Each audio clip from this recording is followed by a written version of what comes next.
Everybody, good morning. I sound like you can hear me, right? Microphone's on. Okay, cool.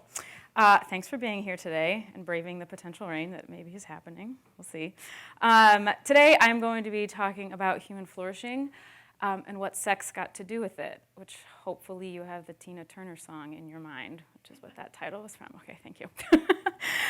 So first off, I just want to start with how the population of the United States is expected to change in the coming years. I do a lot of demography work, so this is something I spend a lot of time thinking about. And pretty much, we are going to see growth like we have never seen before in the population that's 65 and older. I've got this graph up here, but if you can read that small picture, by 2060, the 94.7 million people who are 65 years old and older will comprise about 23% of our population, right? So that's almost a quarter of our population that will be 65 and older, which is happening for a number of reasons. A big one is that baby boomers are moving into retirement. They're starting to now, but it's such a large cohort of people that they're going to continue moving into retirement. And then on top of that, we've had amazing medical and technological advances that are allowing people to extend the quantity of life and the quality of life. So people are living longer, right? So that's going to contribute to a pretty large chunk that we've never had before of these older adults in our population. So there's obviously some big implications for this. The first is definitely strains on our Social Security system, right? If you get a paycheck and you ever look at it, you can see how much money is being taken out for Social Security. And the idea is that you're putting money in now while you're working, and then when you retire, you get money out, right? They're going to be giving you that Social Security check. Based on how these numbers look, we're not going to have enough people putting money in, and we're going to have a lot of people taking money out. So, public service announcement: have a couple retirement accounts and don't totally rely on Social Security, because right now it's not looking super great because a lot of people are going to be taking money out. Also, slowed economic growth, right? The population, the working age population, is going to be getting smaller in relation to that older adult population. Definite increased caregiving demands. Who's going to be there to take care of these people? Maybe if you can afford to pay someone to do this for you, but a lot of that burden is going to be on family members, and it's going to be unpaid labor, right, that people are doing. And sometimes this is an adult child that maybe already has children that they're caring for, and then they also have parents that they're caring for, and they're the sandwich generation, right, of having all these needs, and who's taking care of their own needs. And then greater healthcare costs. It's big. So recently, the Centers for Medicare and Medicaid put out there's a lot of data in this report, but essentially these are projected national health expenditures. So where we're at now, in 2023, it was about $4.8 trillion that we were spending on health-related expenditures, and by 2032, it's expected to jump up to $7.7 trillion, right? So there's a lot of cost that is going into this. And if you're thinking about this just from a purely economic standpoint, right, it really begs the question, what could we be doing to curb poor health in later life and really ensure that people are aging healthfully and successfully, right? Because maybe that could help slow what some of these costs might be.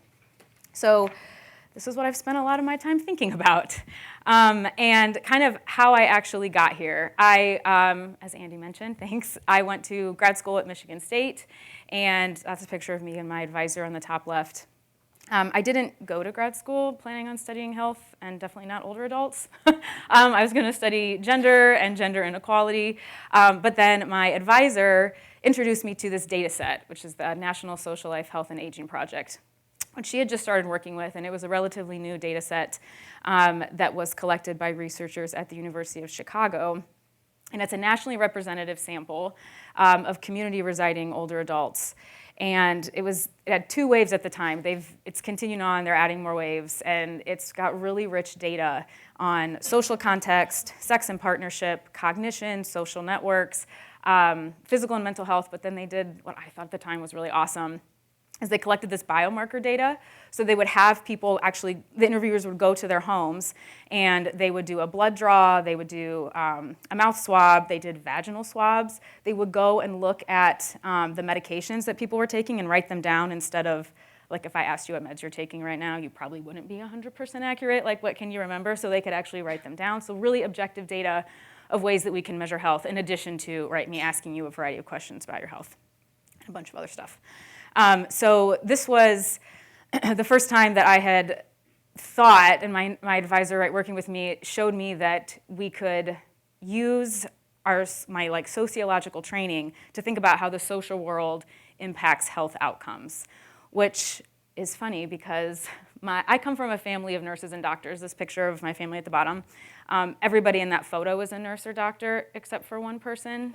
I knew, like, my parents were both geriatric nurses, which is funny now that I study older adults, and they also worked at the same place. So it was a lot of conversations at the dinner table about patients, and I volunteered there, right? So something I was familiar with, but like, there's a reason I do not do patient interaction, right? Some of those things I can't handle. But I can study it for using data, right? I don't have to collect, right, at the population level and be thinking about some of these things that they were interacting with day to day and some of these problems that they were talking about, right? How does that look like if you take a step back, and how might that matter?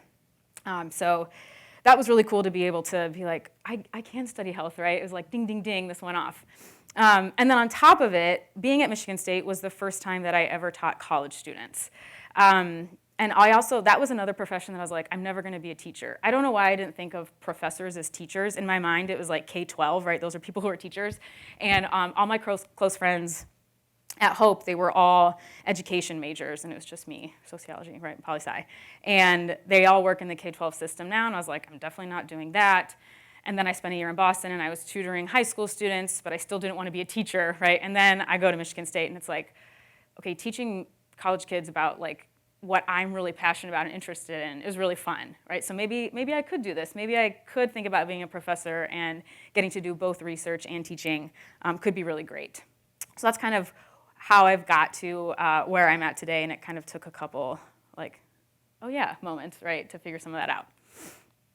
So I spent a lot of time in my teaching and my research thinking about what we call social determinants of health, and that's what the picture's showing. But it's thinking about how does our social world influence health outcomes. So while I was first learning about this, my husband was also in medical school, and he's a family doc, and so I learned, right, that when you go to a doctor, they take a social history. And so their social history usually is, do you drink, do you smoke, do you do drugs, are you sexually active, or do you want me to test you for STIs? And I was like, that's not a social history, right? I was like, that's just health behaviors. There's so much more that matters, right? So what kind of environment do they live in? Where do they work? Do they have control over the environment that they work in? Are they in a food desert? You could think about how race and gender and sexual orientation matters. What kind of social class are they from? All right, a lot of other measures that have been widely studied that are also very important for health outcomes.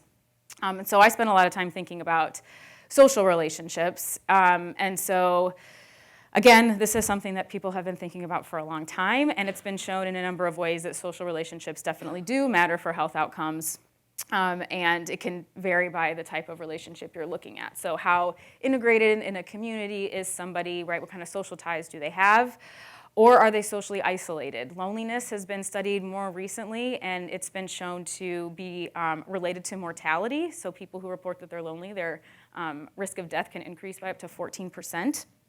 And then having social relationships with people, there's a beautiful meta-analysis that was done a few years ago that was looking at the effect of social relationship on risk of mortality, so looking at the effect size. And what they found is that effect size was similar, the effect size of how it was related to mortality is similar to smoking and drinking, right, which is like things your doctor's gonna tell you not to do. And it was bigger than physical activity and obesity. Again, other things your doctor's going to encourage you to do, right? But when's the last time your doctor asked you about how's your social relationships, right? Who's in your life? Who are you talking to? Are you connected with? But these things definitely matter. And then the other piece that wasn't talked about a lot in the literature is that sexual relationships are a social relationship. But I think this wasn't something that was talked about a lot because it's often viewed as a very private matter. But there's been an increase in work about how this is important. Sexual relationships are important for health outcomes. So a lot of the approach that I'm using in the research that I do takes these two perspectives. And I just want to say before we get any further, sexuality can refer to two things. It can refer to sexual orientation, and it can refer to sexual behavior. So I'm referring today, talking about sexual behavior when I'm using the term sexuality.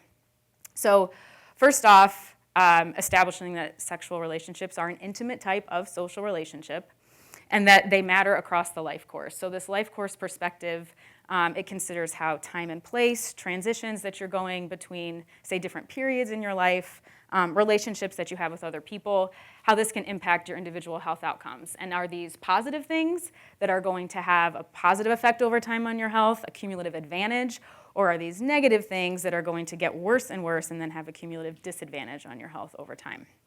So that's kind of the theoretical lens that I'm applying through pretty much all my research that focuses on older adults. Okay, so some background. There are benefits to sexual activity. Sex itself is a form of moderate physical activity, so if you're thinking about health outcomes, right, and how physical activity is beneficial for that, you could pop sexual activity into that category. And wide, I have it just up here briefly, but sexual activity has been shown to be beneficial for a variety of physical and mental health outcomes. Cardiovascular health, right, if you're thinking about physical activity, right, cardiovascular health being impacted in that. Better rates of, like lower rates of depression, higher levels of people reporting happiness, and then just better overall subjective well-being. So if we're zooming in on older adults, yes, older adults can continue to be active, right, throughout their life course. We do see that frequency of sex does decline with age, but age isn't the driving factor. Oftentimes it's the health of the person or the couple themselves that if that gets to a certain point where things become more difficult or it's painful, right, then you often see sexual frequency declining. But the other piece, because I look at activity and I also look at sexual quality, is that sexual satisfaction can actually grow or increase, right, over the life course. So especially if you're thinking about couples that have been together for quite some time, they start to get to know each other really well, right? They're comfortable with voicing what they want and asking their partner what they might need. And so we can actually see that emotional closeness can increase over time and sexual satisfaction can grow in the later years if we're comparing younger to older couples. So my research then is looking to understand how do these dynamic social relationships influence some physical and mental health outcomes. I'm going to briefly go over some of the previous work that I've done, and then I'll focus on what I'm doing now. But all of this work is focused on partnered older adults. So there's a measure in there that's asking, are you married or cohabiting, or do you have a romantic or a sexual partner? So I'm focused on that partially because the opportunity, right, to have sex with a partner is obviously very important. And then the majority of older adult sexuality does occur within a partnership. And so then if you lose a partner, that can be a pretty major factor in determining one's sexual life, especially once they're in older age. So this is all using that National Social Life Health and Aging Project data set that I was talking about. And so at baseline, they were 57 to 85. We started, I know the 65 and older is the age, right? They started a little bit younger because we wanted to have some longevity in how long people were in the study. So first off, chronic disease burden. Chronic diseases are the leading causes of death in the United States, right? Part of that we get to live a long time is that we start to acquire disease as we get older. And you can have multiple, which is really exciting, right? Multiple chronic diseases. And so there's a measure that I was using that was looking at essentially giving various diseases scores and how strongly they were related to mortality. So like cardiovascular disease 1, diabetes 1, cancer 2, metastatic cancer 7. And so using that scale and looking at how does a person's sum on this scale relate to various sexual outcomes. So first off, and you'll see a lot of this stuff is gendered, that a greater chronic disease burden was related to lower sexual activity for men, but it didn't have any significant effect with women. So something about men's health specifically and the burden that they have from chronic disease was influencing them to have a lower sexual activity and sexual frequency was in there. And then looking at experiencing sexual dysfunctions, right, because a lot of this is tied to how healthy you are, that both men and women saw that they experienced more sexual dysfunction. So for men, it was having problems orgasming, and for women it was lubrication problems. But that they saw that this was higher if they had a higher chronic disease burden, right? So overall, kind of thinking about what this picture might look like as we get older and start to have multiple disease, how is this impacting our sexual life? And then looking at cardiovascular disease, this one's quite interesting, that first bullet point. So a high frequency of sex, so it was once a week or more was as high as the questions went right in the survey. that was actually for men positively related to them experiencing cardiovascular risk 5 years later. So there was something, right, we're theorizing like what's going on. Maybe it's these pressures of I need to be like masculine. That might be more difficult as I get into older age. And there's definitely more pressures on men versus women for sexual performance. And that continues as they get older because there's a lot of money spent on Viagra ads, right? I'm sure we've all seen them. Those are targeted at men, right? And so maybe those pressures to feel like I need to be performing at this level that maybe was good when I was 35, right? But now that I'm 70, how is that kind of changing? And so we saw that it was actually not great for their cardiovascular experiences. But then the sex quality, so having higher ratings of physical pleasure or emotional satisfaction, that was protective for older women from experiencing a cardiovascular event 5 years later was how the data went. So some gender differences there. And then more recently, I was looking at cognitive decline. A lot of money going into this now as we think about like increasing rates of dementia, again with people living longer. And so here gender didn't matter at all, but age did. And so there was a relationship, but it depended on what we were looking at for the outcome and what the age group was. So first off, for younger old adults, these are people 62 to 74. For them, sex quality, so having higher ratings of sex quality was related to better cognitive functioning 5 years later.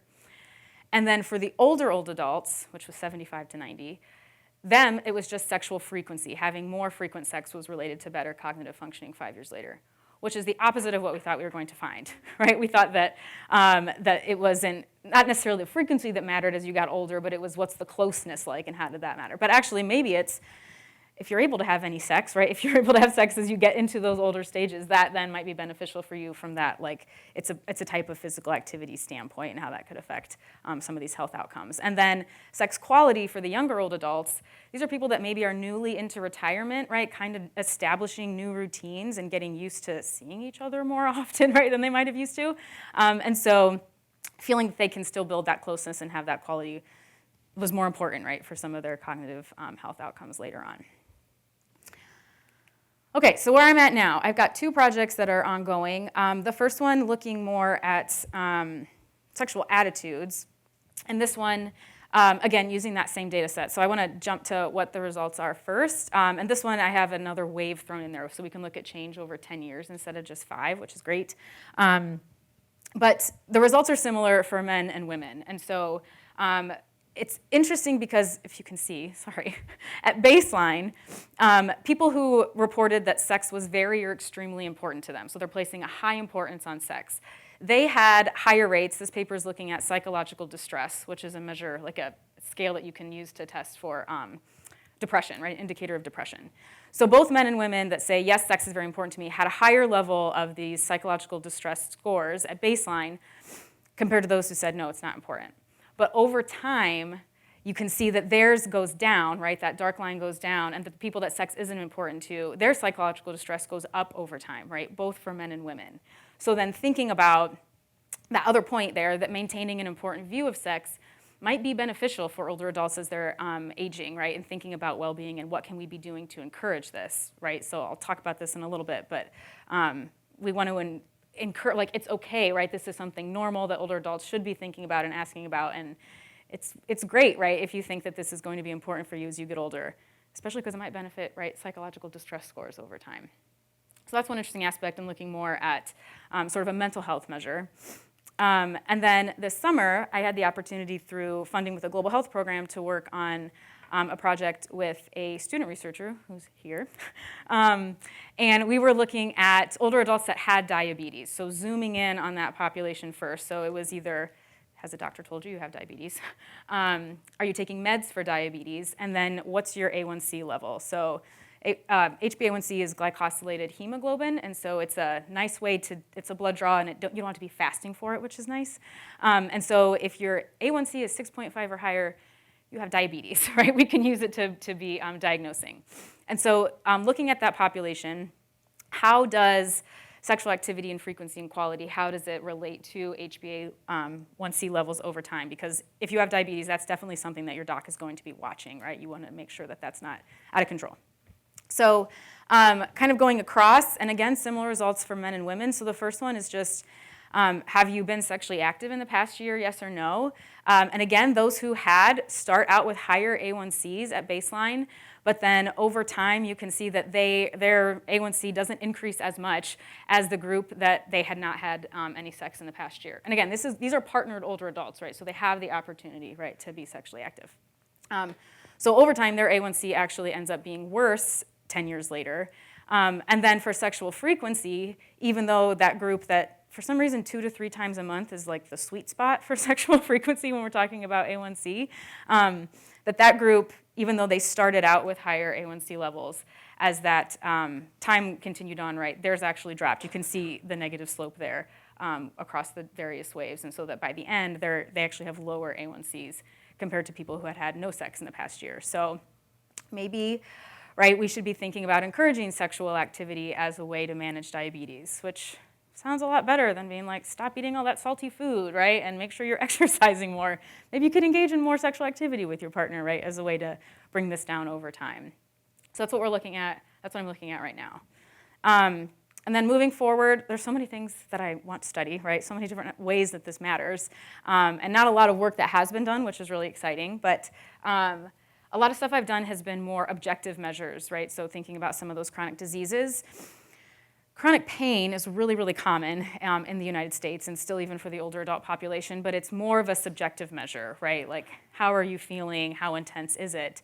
And so thinking about, is this different, right, for how people are experiencing it? So there's both the presence of pain and then how intense is the pain. And so I don't quite know yet, right, what I'll find, but I definitely want to test for these reciprocal relationships, because is having pain at one time point related to later experiences of maybe lower sexual activity, right? This isn't something that I want to engage in because I'm experiencing pain.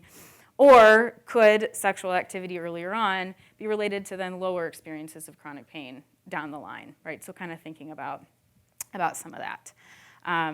So yeah, that's where I'm going. But why all of this matters, why you're listening to me talk about older adult sexual activity, right, for several minutes, multiple reasons.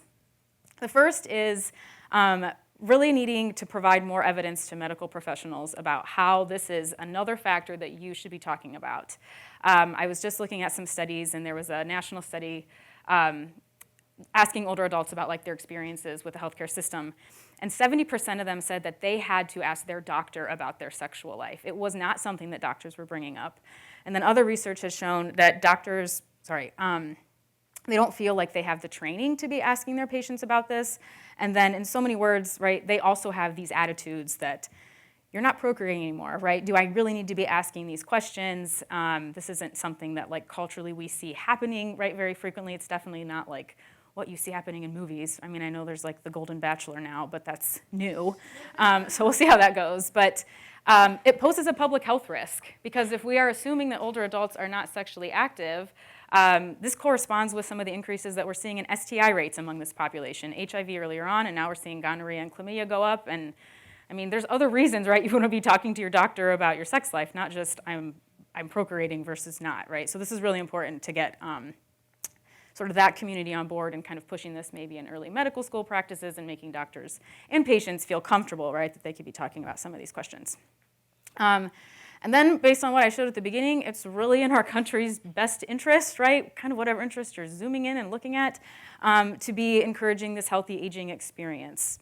As we have this increased population of older adults, if there's other ways, right, more social ways that we could focus on making people healthier besides changing diet, trying to exercise more, right? This is a more, like, I feel like if I'm going to be talking about this as in a way of prescribing things or having a public health kind of campaign, right, encouraging more sex among people can't be that bad, right, as long as it's safe sex, right, those things. But maybe is like an easier pill to swallow than decrease your sugar, right, and make sure you're getting out there every day for your 25-minute walk. And then that last piece is really how I've been thinking about what all this means since I've been doing Continuum. And that both physical and mental well-being are part of human flourishing. And so I was talking with one of my colleagues who had done Continuum before, and I was like, okay, when you did it, it was a bit more clear because you study religion, right? Like how this actually matters. I'm like, I study, health and sex. And they were like, yeah, but you're looking at healthy aging. I'm like, yeah. He's like, that's human flourishing. That's what you're thinking about. I was like, right. It's just like moments like this that happen, right? And so I've been thinking about this a lot then in recent weeks and kind of what all this means. And it's been nice to kind of clarify the work that I am doing. Because when I first applied to Hope, I was like, I don't know if I'm going to be able to get this job based on what I study, right? I just wasn't sure how it was going to go over. Luckily, it's fine. But yeah, so this idea of human flourishing, right? We know that God created us. And because God created us, then our existence reflects God's good purposes. And so ultimately, right, our purpose, our end goal is to spend eternity with God. But penultimately, right, while we're here, our end is then to fulfill God's good purposes, right, and to see this as part of the goal for our life, right? Human flourishing is tied into what we should be doing here. And so there's been various ways that people have thought about human flourishing. That first quote is by Vanderweel and colleagues, and they've been trying, Vanderweel's put forth this like scale that you can use to kind of quantify and measure human flourishing. And I liked what they were saying, right? A patient cares not only about physical health and test results being within normal limits, is your A1C okay, right? But more broadly about being happy, having meaning and purpose, being a good person, and having fulfilling relationships, right? These are things that are really important to people, right? This idea of, yeah, I do want to have this flourishing life and see these positive outcomes in my life. Which ties into then how the World Health Organization even defines health, that it is the state of complete physical, mental, and social, and I would also add in spiritual well-being, right? Not just the absence of disease or sickness, right? So then I'm using Neil Messer's quote here with human flourishing, that it's understood as the fulfillment of God's good purposes for human creatures. And so this includes dimensions of the relationship with God, relationship with others, living a physically embodied and integrated life, and then living out a particular vocation at a certain time and place. And so as I'm reading this, it's like, okay, that's definitely what I'm doing with my research, right? Thinking about relationships with others, right? Intimate relationships that you have with people, yes. Thinking about health, right? Both physically and mentally, that is part of this physical embodiment, right? And thinking about overall wellness in that way. So definitely our flourishing is tied to God's plan for what we are here, right? And God's creation. And then Continuum has had me thinking about how all this matters for my own flourishing. And so the other parts on there that I have underlined are more personal, right? My relationship with God, and then living out my vocation, right? And how can I do that, and where am I doing it at? So this is sort of a timeline of my educational/vocational trajectory. Me starting at Hope as an undergrad, going to State, then being in San Antonio for a good chunk of time, and now coming back to Hope. And so I spent a lot of time in the middle in secular institutions, right, where I don't think I ever spoke to anybody about my religious beliefs or anything related to that, right? It wasn't just something that came up.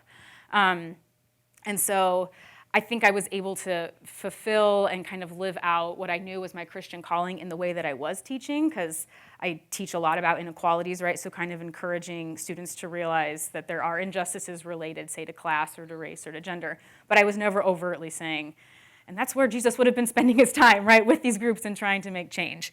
But now that I'm here, Andy mentioned at the beginning that the job market was crazy, right, the first time with all the jobs I was applying to. I never, ever thought that I would be back at Hope College. My husband also went here, and it was like, it was great. I mean, I had a wonderful time, right, but it was like, we're not going to come back. We don't have family roots in the area or anything like that. And then, yeah, when I was looking, and it was like the ad could have been written for everything that I did, I don't know anybody in the academic job market that applies to one job and gets it. That's just like, unless they're recruiting you, right? I'm not big enough for that kind of thing yet. It was crazy. And so it was very clear to me, like God spoke so clearly, right, that this is where I'm supposed to be and this is what I'm supposed to be doing, which was really, it felt wonderful because it's scary, right? Like having to sell a house you moved into 2 years ago, and you have a 10-month-old, and you're moving across the country, and your husband has to get a new job. Like, that's really scary, right? But it was like, I just remember like nursing my baby at probably 3 a.m. and like praying, and knowing like it was okay and I was at peace because obviously this is what I was supposed to be doing, right, with how things were working out in my life.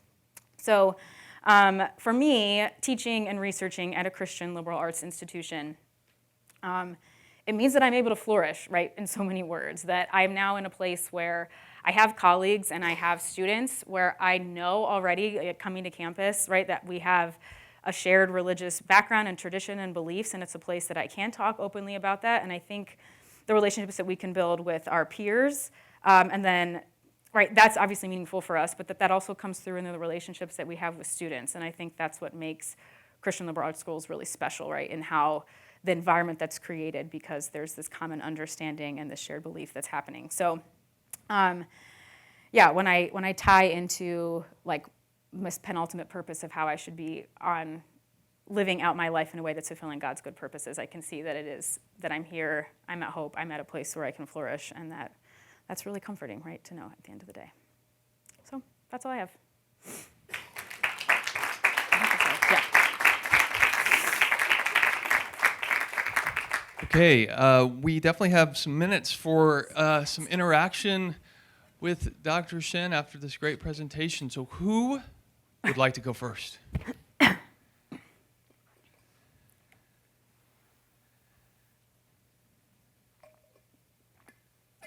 Okay, hold on.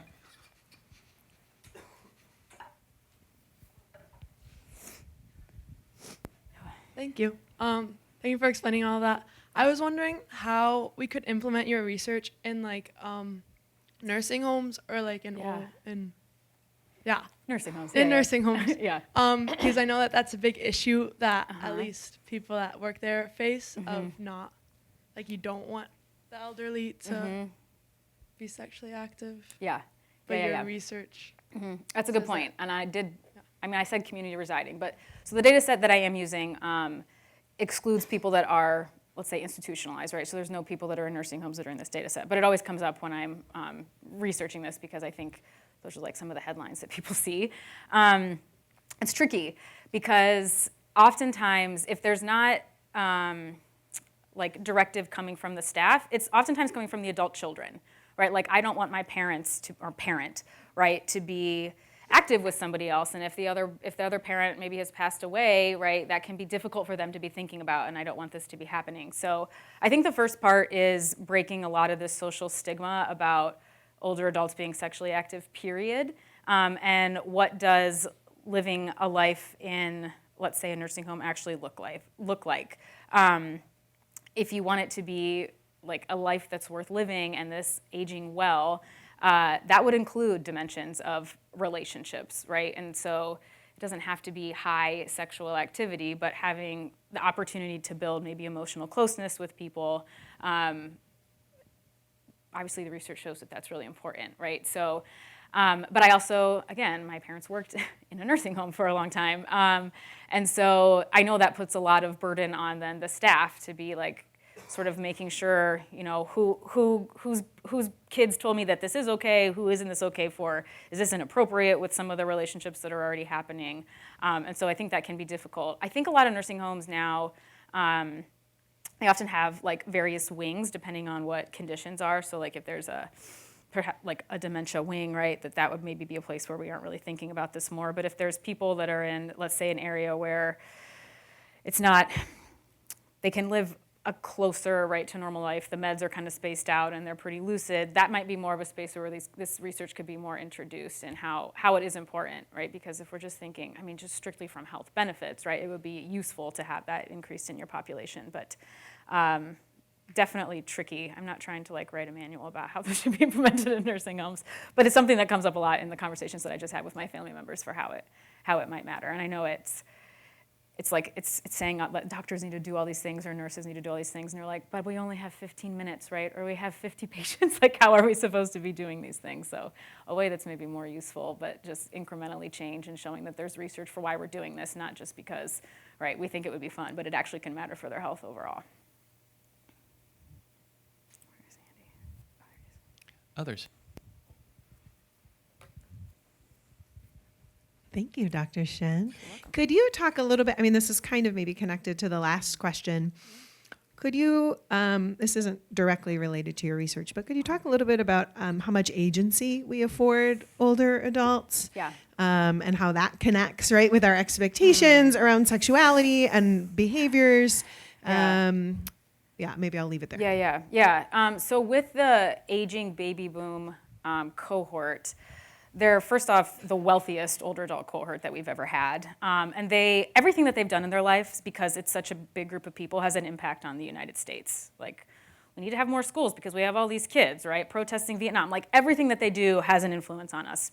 And so one of the things that maybe they'll change is, what does it actually mean, or what does it look like to age, right? Redefining these retirement years as being something that's like maybe you can't wait for. Sometimes I teach and I'm like, talking to students, do you want to be 90? Do you actually want to live that old? And they're like, no, I don't want to be 90. What will I be able to do, right? But actually thinking about how with these medical advancements, right, some of these older years, you might still be able to do a lot of the things that you would like to do while you're working, but you can't because you're not retired yet.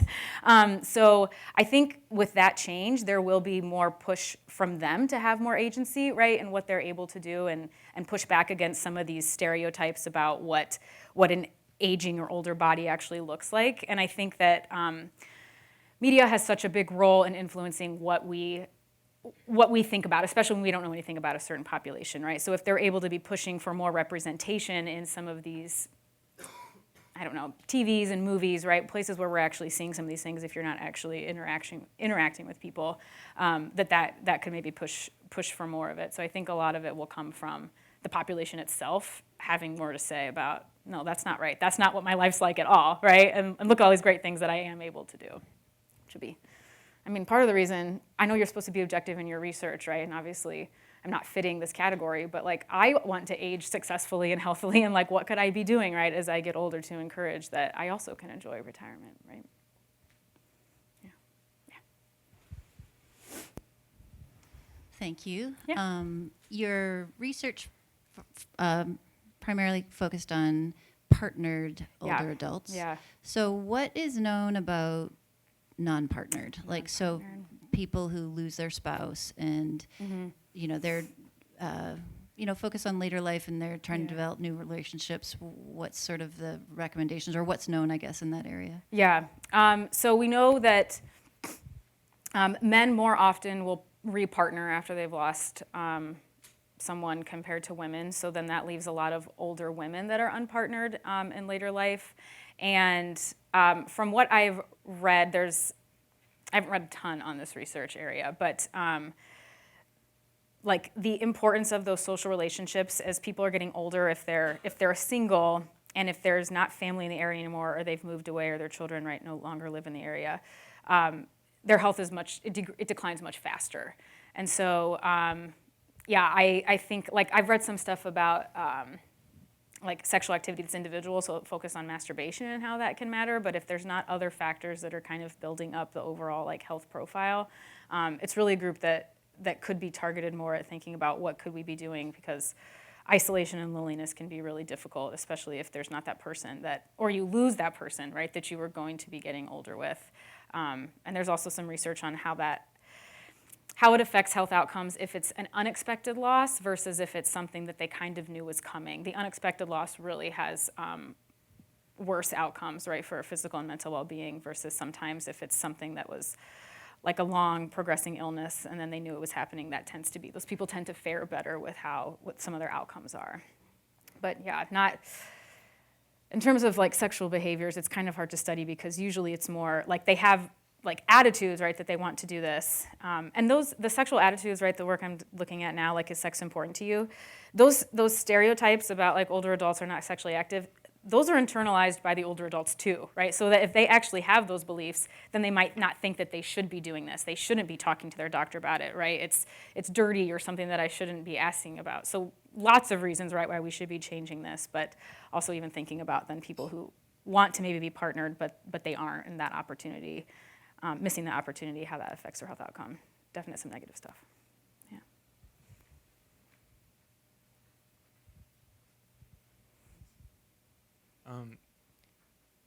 Is this? Yeah, right there. Okay. Yeah. When and how, or even like, should we at all like teach people or educate people about this kind of stuff? Like where in the life course, or how would that even look? Yeah, that's a good question. Okay, Max is in my women's and gender studies class right now. We're talking about, right, sex education. I think college is a good time to start.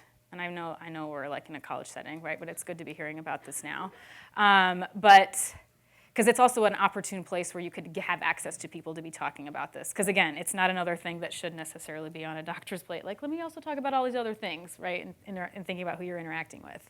But if let's say that we're trying to like get this gap of people that are no longer entering college, right, to have this education, I think there's a big opportunity here for people that are working in public health to be doing some kind of community organizing. And now we have the internet, right? You can get access to information so many ways, right? And sometimes it's too much. So I think that there could be really good public health campaigns using, right, online resources or using community centers, right, where potentially maybe older people are gathering together and getting information to get some of these benefits out, right? And so I'm not like written a paper about this, but always thinking about in what I'm writing, like, okay, mattering for medical professionals, but also people that are just interested in working in health in general, right? How them having this foundational knowledge. So it could be in grad public health curriculums, right? There could be a unit tossed into when you're learning about social health in med school or nursing school, right? Adding in that this is a whole other piece where the research definitely is growing and it's showing some really beneficial ways that this can matter, right, for health outcomes. So I think there's a lot of ways it could be